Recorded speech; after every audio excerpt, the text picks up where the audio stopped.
I did something very shocking. I put my traveler's notebook away. So, if you've been following my channel for a while, first of all, thank you. I'm so happy that you're part of this community. If you're into journaling and stationery, please consider subscribing to my channel. But I wanted to give a little update about like my creative slump that I felt like I've been in, which I've talked about maybe on my live stream and I've talked about in some of the comments with you all. But I did something very unlike me the other day. I really wanted to rework my traveler's notebook because I had my red version set up for the summer. And I'm thinking, okay, like I want to get it started for the fall and the winter and, start using it for like 2026 because that's just around the corner. And as I was going through all of my notebooks and inserts and possible zipper pouches I could have added and, all the fun accessories and stuff that goes along with traveler's notebooks, I just was feeling so overwhelmed and I was just like, blah. Like none of it was speaking to me. There was no insert I was excited to use. Um, I still love my red cover. I still think it's absolutely gorgeous, and I've been buying more red things ever since that edition came out. So, Travelers Company, I feel like really put forth the color red in the stationery world, which is cool. But yeah, I just was like, you know what? This is what I'm gonna do. Instead of trying to build a notebook that I'm not using in the way that I want to use, and I kind of feel like I have to use it, I put it in my stationery cupboard, which I guess that's what I'm going to call this. This giant thing is like full of stationery. And I was like, you know what? Out of sight, out of mind. So normally I have the planners and notebooks and journals on my desk or in my magazine rack. Let me know if you want a full desk tour soon. I just got to clean up a little bit and I'll show you all the space that I work from home and I do a lot of like journaling and stuff.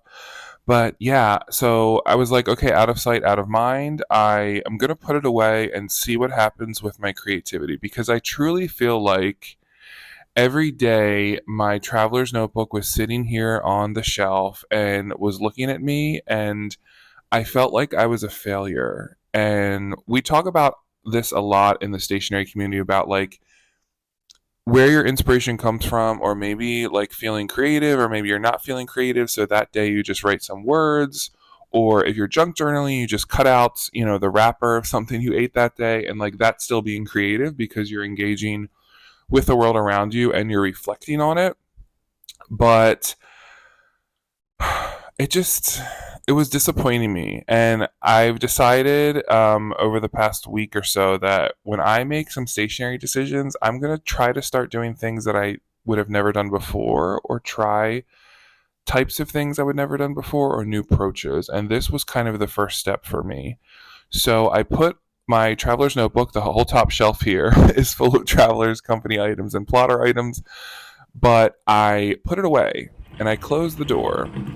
And I will say that something about not having it look at me from my desk while I'm also working and, watching your videos, something about that like did help reignite my interest in my creative outlets here on YouTube and on Instagram, which you can follow me at stationary.shenanigans.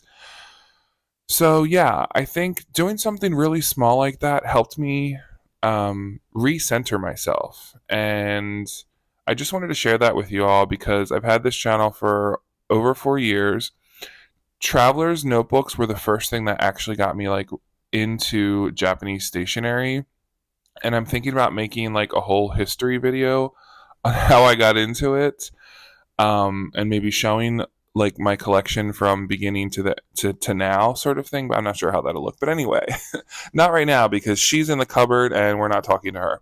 Um, yeah, so it helped me center my perspective. So when I'm looking at notebooks now and I'm watching your videos and I'm seeing how you're using things, I'm no longer like thinking like, oh, I need to use my traveler's notebook in this way, or oh, I should be using my traveler's notebook in that way.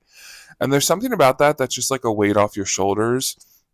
So that's why I just wanted to make this video and share with you all that sometimes really just getting rid of something, of course, I didn't actually get rid of it, but removing it from your repertoire of what you're expected to do with your hobby really helps you feel more excited for it, or it helps you see things that maybe you wouldn't have reached for before, that now you're going to reach for. So I just wanted to share that with you all because you all have been so supportive of me. I love your comments. I love live streams. I love getting to see what you're doing with your traveler's notebooks. I love to see what you get for the 2026 lineups for all the planners and such. But yeah, I'm feeling better about that now, and I'm doing some other things that I never thought I would do. And I know this is also probably not the best way to explain this by using a YouTube video, but I've also started doing some things where I'm not going to record it, or not. I know I'm not going to share it, and that has helped me take the pressure off because I do think there is a big pressure on social media in the stationery community to have your stuff look presentable, and I'm going to talk about that in another video. And not thinking like, okay, this is going to be on screen or someone might comment about this or ask me about this. This is just for me and my eyes only. And that's helped me feel a little bit more relieved. And I do feel like this is like a roller coaster sort of thing. Like we go through this where we're really into being creative. We do a lot of journaling. We do a lot of different things.